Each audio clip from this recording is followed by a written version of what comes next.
Bauxite उत्खनन प्रकल्पावरून राजापूरमध्ये वातावरण तापलं. जनसुनावणी उधळण्याचा ग्रामस्थांचा इशारा. रत्नागिरी जिल्ह्यातील राजापूर तालुक्यात प्रस्तावित बॉक्साईट उत्खनन प्रकल्पावरून पुन्हा एकदा वातावरण तापले आहे.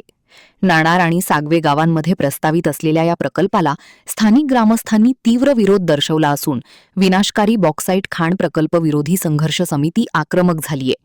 येत्या 20 मे रोजी होणारी जनसुनावणी तात्काळ रद्द करण्याची मागणी ग्रामस्थांनी केली आहे. जनसुनावणी रद्द न झाल्यास ती उधळून लावण्याचा इशाराही ग्रामस्थांनी दिला आहे. राजापूर तालुक्यातील नाणार गावात 144.95 हेक्टर तर सागवे गावात 120.48 हेक्टर क्षेत्रावर हा बॉक्साईट उत्खनन प्रकल्प प्रस्तावित असून वार्षिक 9 लाख टन क्षमतेचा हा प्रकल्प असल्याची माहिती समोर आली आहे. पर्यावरण आणि स्थानिक शेती, पर्यटन तसंच जलस्रोतांवर परिणाम होण्याची भीती व्यक्त करत ग्रामस्थांनी या प्रकल्पाला विरोध सुरू केला आहे.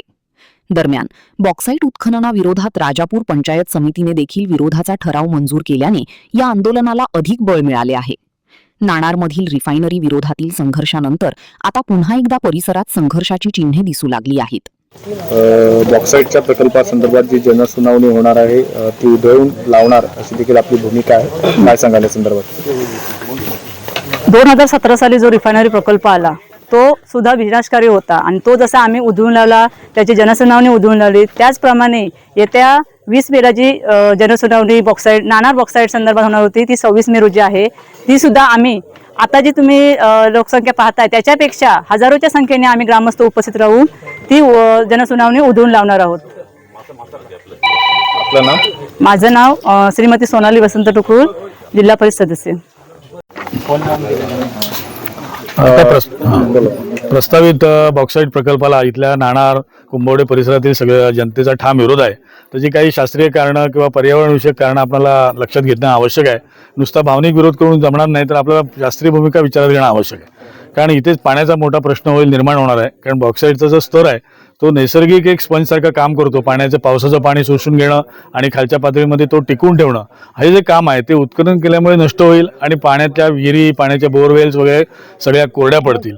तसंच इथल्या ज्या धुळीमुळे जे प्रदूषण होणार आहे त्या धुळीमुळे प्रदूषण जे होईल त्या रासायनिक प्रकल्पामुळे, रासायनिक प्रक्रियेमुळे देखील पाणी दूषित होईल आणि पाणी दूषित झालं तर पिण्याचं पाणी देखील पिणं शक्य जनतेला होणार नाही. आणि त्याचबरोबर इथलं जे प्रदूषण आहे, ध्वनी प्रदूषण होणार आहे, ते ध्वनी प्रदूषण इतकं रात्रंदिवस अहोरात्र ही बॉक्साईटचं प्रकल्पाचं काम चालू राहण्यामुळे मोठे जे स्फोट होणार आहेत किंवा मोठे ब्लास्टिंग होणार आहे, त्यामुळे इथल्या जनतेला देखील राहणं अशक्य होणार आहे. आणि पर्यायाने त्या धुळीमुळे किंवा प्रदूषणामुळे श्वसनाचे विकार किंवा कॅन्सरसारखे आजार आणि अत्यंत महाभयानक आजार इथे होतील आणि इथली जनता देखील त्यामुळे हतबल होईल.